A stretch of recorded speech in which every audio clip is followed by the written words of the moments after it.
अरे कितना कीमती समय मिला है, कितना कीमती समय मिला है, आप समझ नहीं पा रहे हैं, आप समझ नहीं पा रहे, पछताना पड़ेगा बाद में। थोड़ा समय विश्राम किया जाता है, इसको अभ्यास में डाल लो। कई वर्ष हो गए मध्याह्न में विश्राम नहीं, नींद का नहीं, थोड़ा शरीर स्वस्थ होने का, लेट जाना फिर बैठ जाना, फिर टहलना, फिर लेट जाना बैठ जाना, नींद का नहीं। रात्रि में 4 घंटे इसको लेटने के लिए देते हैं बस, बीमार स्थिति में। शायद बीमारी ना होती तो पद्मासन में इसको हम विश्राम देते, पर अब पद्मासन लगा नहीं सकते। शरीर सुख आराम त्याग किए बिना भगवत मार्ग में कोई भी विजितात्मा नहीं हो सकता।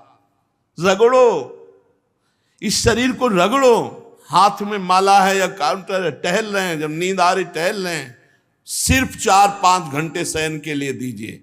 क्या कर पाओगे आगे? यही अवस्थाएं हैं, नवयुवक अवस्था। इसी पर विजय प्राप्त करो, नींद आदि पर, भोजन पर, नींद पर। जानबूझकर 1-2 दिन भोजन छोड़कर भजन पड़े नहीं रहना, कोई जान न पावे कि आप भोजन नहीं किए। पूरी दिनचर्या ज्यों की त्यों होनी चाहिए।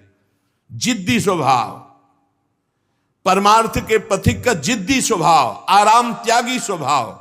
और शरीर को जैसा बना लो प्रभु वैसे ही है, इसमें जड़ है, कोई अंतर नहीं पड़ता है। रात में सो, दिन में 4 घंटा सोने का अभ्यास बना लो, दिन में सोते रहो। अभ्यास है, चाहे जगने का बना लो चाहे सोने का। आधा आधा कवल रोज बढ़ाते चले जाओ, भोजन आते फैलती चली जाएंगी। आधा आधा कवल रोज कम करते चले जाओ। 24 घंटे में 400 ग्राम अन्न से स्वस्थ शरीर का पोषण हो जाएगा और वो क्रियाशील रहेगा। 400 ग्राम अन्न से काहे को बर्बाद कर रहे हो? आते बढ़ाते चले जा रहे हो। इसको कम करो, कम करो। भोजन 400 ग्राम अन्न से काम चल जाएगा। जिसे भगवत प्राप्ति के बिना आप जिया नहीं जा रहा, तब भगवत प्राप्ति होती। ये शरीर सुख आराम के त्यागने की, हमें बहुत समय बर्बाद मत करो, समय बर्बाद मत। भोजन कर रहे हो, नाम जब चल रहा है, अंदर पद चल रहा है, कोई भी भोग तुम्हें नहीं फंसा सकता यदि भगवान नाम चल रहा है। समझ ही नहीं रहे, भगवान नाम नहीं जप करना, बस मन मानी आचरण करना है। बड़ी भारी आवश्यकता है शरीर सुख आराम के मिटाने की साधक को। जीवन भर इसी में लगे रहे, जीवन भर। जब से इस मार्ग में चले तो इसी पर है। नींद और भूख दो पर भारी प्रहार रहा है, नींद और भूख। वो भगवान की कृपा से ऐसा, अब तो बहुत भारी रोग से ग्रसित है। लेकिन पीछे मुरारी शरण आए और कहा अल्ट्रासाउंड कराने चलना है, डॉक्टर ने बोला है तो आज कुछ खाना नहीं। हम कहा आज की बात कर रहे हो?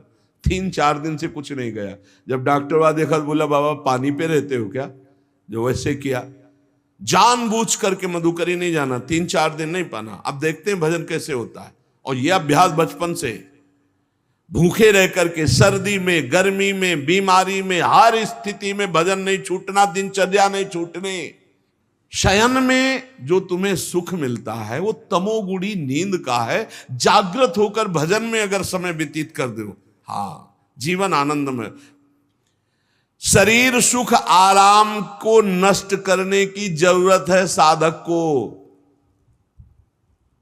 दिन में सोना बंद करो। जो रात्रि में जगते हैं वो सो सकते हैं आधा टाइम, आधा टाइम सोने का टाइम 4 घंटे, तो 2 घंटे विश्राम कर लो। और रात्रि में ऐसी सेवाएं करो कि 1-2 घंटा उसमें विश्राम कर लो, 4 घंटे से काम। और जो रात्रि में चैन से सोते हैं, दिन में मत सो। दिन में टहलो, माला लो और अपने ही कमरे में टहलो, बंद करके कमरा, अपने ही अंदर टहलो, खूब नाम जप करो, मंत्र जप करो। देखो कैसा आनंद आता है कि अरे तेरा समय जा रहा है, पता नहीं आगे कौन सा रोग आ जाएगा, कौन सी घटना घट जाएगी, तू भजन करने लायक रहे या ना रहे। आज भजन कर लेगा तो कल, बता रहे हैं ना, हर समय मन उत्साहित रहता है। तभी हम कह रहे कि भजन करोगे तो मरते दम तक तुम्हारा उत्साह नष्ट नहीं होगा, उत्साह संपन्न। कितना आनंद रहता है, मन से भगवत आराधना शुरू हो जाती है, मन से पाठ शुरू हो जाता है, मन से परिक्रमा शुरू हो जाती है। हमें लगना है, आराम शब्द जीवन में नहीं। सीधी बात समझो, जब तक भगवत प्राप्ति नहीं तब तक आराम नहीं। राम काज कीन्हे बिनु मोहि कहां विश्राम। बिल्कुल जिद्दी स्वभाव बनाना पड़ेगा। शरीर, आलस्य, प्रमाद, भोग, नाना प्रकार की खान पान सामग्री, तो भगवान कहते फिर मेरी प्राप्ति के लिए विजितात्मा बनो। आराम है, राम काज कीन्हे बिनु मोहि कहां विश्राम। समुद्र पार कर रहे, मैनाक जी प्रकट हो गए, थोड़ा विश्राम कर लो। बोले नहीं, राम काज कीन्हे बिनु मोहि कहां विश्राम। मोहि कहां विश्राम। सेवक सुख चाह, मान भिखारी, व्यसनी धन, शुभ गति व्यभिचारी, कभी नहीं। सर्वभूतात्म भूतात्मा, संपूर्ण प्राणियों के साथ आत्मवत व्यवहार करे, सब में मेरा प्रभु विराजमान है। जैसे हमारे किसी शरीर के अंग में चोट लग जाए तो हमें ही लगती है, ऐसे संपूर्ण चराचर जगत में जब हम किसी को दुखी देखे तो हमारा हृदय दुखी हो जाए। कैसे इसके दुख को, इसे सर्वभूतात्म भूतात्मा कहते हैं। जो योगी होता है वो सबको सुख पहुंचाने की चेष्टा करता है, किसी को भी दुखी देखकर उसका हृदय व्याकुल हो जाता है। साधन में स्वाभाविक प्रवृत्ति नहीं होती, लगाना पड़ता है, इसलिए उद्देश्य दृढ़ रखो। अब हमको इसी जन्म में भगवत प्राप्ति करनी है। हम प्रियालाल की शरण में हैं। हमारा एक एक मिनट बड़ा कीमती है। हर मिनट में, हर सेकंड में हमें नाम जप करना है और प्रभु के भरोसे रहना है। कम सोना है, कम खाना है, कम बोलना है। 3 बातें पकड़ो। कम सोना, इसका अभ्यास बना लो। कम खाना, इसका अभ्यास बना लो। और कम बोलना, इसका अभ्यास। ये 3 बातें जीवन में साधक के बिल्कुल सरलता पूर्वक आ जानी चाहिए। मिताहार, मित भाषण और नियमित शयन। शयन से बचो, ये बहुत जहर है। नींद बहुत जहर है। निद्रा आलस प्रमादोत्थम तत्तामस मुदाहृतम। इसको एक सीमा में बांध दो। 3 घंटे, 4 घंटे, 5 घंटे, बस 24 घंटे माला, काउंटर, वाणी, सेवा, टहल रहे हैं। सो नहीं सकते, आराम नहीं कर सकते, नहीं कर सकते। ये अभ्यास बनाओ तभी आगे बढ़ पाओगे। सत्संग रोज सुनते हो, देखो तुम्हें जो डांट लगती है, तुम्हें बहुत प्यार करते हैं। प्रभु बहुत प्यार करते हैं, इसलिए डांट लगवा रहे हैं, इसलिए आपको सत्संग सुना रहे हैं। ये जीवन सार्थक कर लो, नहीं तो बहुत पछताना होगा। हम पशु पक्षी के जीवन में साधना नहीं कर पाएंगे। कैसे हमारा चिंतन बदले। भगवान ने अगला शब्द का मदगत प्राणा। प्राण जिसके मेरे में समर्पित है।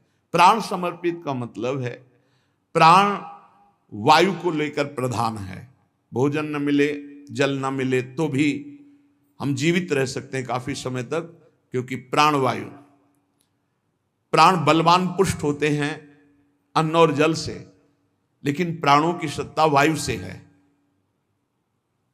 ये जो श्वास प्रश्वास है, भोजन हमें 4-6 दिन न मिले तो आराम से दिनचर्या चल सकती है। पानी 8-10 दिन न मिले तो भी दिनचर्या चल सकती है। ऐसा नहीं कि मर जाएंगे, लेकिन 2 मिनट वायु ना मिले तो मर जाएंगे। 2 मिनट वायु ना मिले तो प्राण नष्ट हो। प्राण का सीधा संबंध वायु श्वासों से है। और प्रभु को प्राण समर्पित करने का मतलब हर श्वास नाम जप करना। मदगत प्राणा।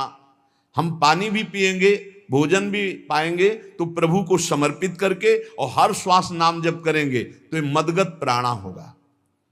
मत चित्ता, निरंतर चिंतन करने के लिए हमें प्राणों को समर्पित करना होगा। हमारे प्राण समर्पित हैं, हम प्रसाद के द्वारा प्राणों का पोषण करेंगे और हर श्वास प्रश्वास में नाम जप। श्वास ऊपर गई तो नाम जप, श्वास नीचे गई तो नाम जप। बोधयंता परस्परम। यदि हम किसी से बात करेंगे तो अपने प्रभु की चर्चा करेंगे। उसी प्रभु की चर्चा का कथन, कथयंतश्च माम नित्यम, केवल भगवत चर्चा करेंगे। केवल। कभी कभी ये लोक कल्याण की भावना भी प्रपंच में उतार देती है। निवेदन है कि यहां कोई लोक वार्ता का प्रश्न लेकर के नावे, एक जगह तो बख्श दो जहां केवल भगवान के संबंध की चर्चा होने दो। श्रीधाम वृंदावन में आप आए हो तो प्रिया प्रीतम की चर्चा का प्रश्न करो, प्रिया प्रीतम की चर्चा सुनो, निहाल हो जाओगे। तुष्यंत च रमंत च, उसी में आनंद और संतोष होता है। भगवत चर्चा हुई और उसी में रमण करे। एक जगह तो रखो जहां तुम केवल प्रभु की चर्चा सुन सकते हो, प्रभु की चर्चा कर सकते हो। प्रपंच का तो बहुत विस्तार है। कथयंत च माम, माम भगवान कह रहे हैं, कथयंत च माम नित्यम तुष्यंत च रमंत च। चलते हैं हम भगवत मार्ग में, फैल जाते हैं फिर दुविधा युक्त संसार प्रपंच में। केवल भगवत चर्चा, कथयंत च माम, भगवान केवलम, केवल माम, मेरा, प्रियालाल किसी और कोई चर्चा नहीं। बार बार बोर्ड लगवा देते हैं, श्यामा श्याम की चर्चा के सिवा यहां कोई चर्चा न की जाए। आपको अगर आशा है कि यहां से कोई काम बनते हैं तो हम पहले आपको बता देते हैं, हम असमर्थ हैं, हमारे में कोई सामर्थ्य नहीं है। हम केवल प्रभु की चर्चा करते हैं, प्रभु का नाम जपते हैं, प्रभु के लिए जीवन है, बस इतनी बात है। जो प्रभु में डूबना चाहता है वो आए, स्वागत है। इसके अलावा ना कोई आशीर्वाद, ना कोई तंत्र मंत्र, ना कोई जंतुर, ना किसी भी तरह की कोई ढांढस वृत्ति बना सकते हैं कि जाओ तुम्हारा ये ठीक हो जाए, तुक्का लग जाए, ठीक हो जाए, तुम्हारे भाग्य की बात है। यहां से कोई चमत्कार नहीं, यहां एक ही चमत्कार है, मलिन मन को श्री भगवान में लगा देना, जीवन को जीवन मुक्त अवस्था में पहुंचा देना। निर्विकारता की स्थिति प्राप्त करने के लिए साधु समागम है। भगवान का आदेश है, यदि मुझे अनुभव करना चाहते हो, इसी जन्म में परमानंद की प्राप्ति करना चाहते हो, तो मय्येव मन आदत्स्व मयि बुद्धिम निवेश है। कैसे करोगे? तो भगवान कह रहे मत चित्ता, मेरे में चित्त लगाओ। चित्त कैसे लगेगा? चूंकि हम प्राणों से बहुत प्यार करते, देह प्राण ते प्रिय कछु नाही, इसलिए भगवान को कहना पड़ा प्राण मेरे को समर्पित करो। कैसे समर्पित करें? जो खाओ पियो भगवान को भोग लगा के, और रात दिन नाम जप में, हर श्वास में भगवत चिंतन। अगर वार्ता करनी तो बोधयंता परस्परम कथयंतश्च माम नित्यम, केवल मेरी चर्चा। बड़ा दुर्लभ हो रहा है, भगवत चर्चा होना बड़ा दुर्लभ हो रहा है। भैया ये सब सुनहु भरत भावी प्रबल, बिलख कहो मुनिनाथ, हानि लाभ जीवन मरण जस अपजस विधिहात। जब कर्मों का फल भोगने का आया तो महात्मा जी, और जब पाप कर्म करने जा रहे थे तो पूछ लेते हमसे कि हम पाप कर्म करने जा रहे हैं, आपकी अनुमति है क्या? तब नहीं, तब किसी ना भगवान की याद की, न गुरु की याद की, मनमानी आचरण किए। तो अब भोग आया है, अब भोग लो उसको।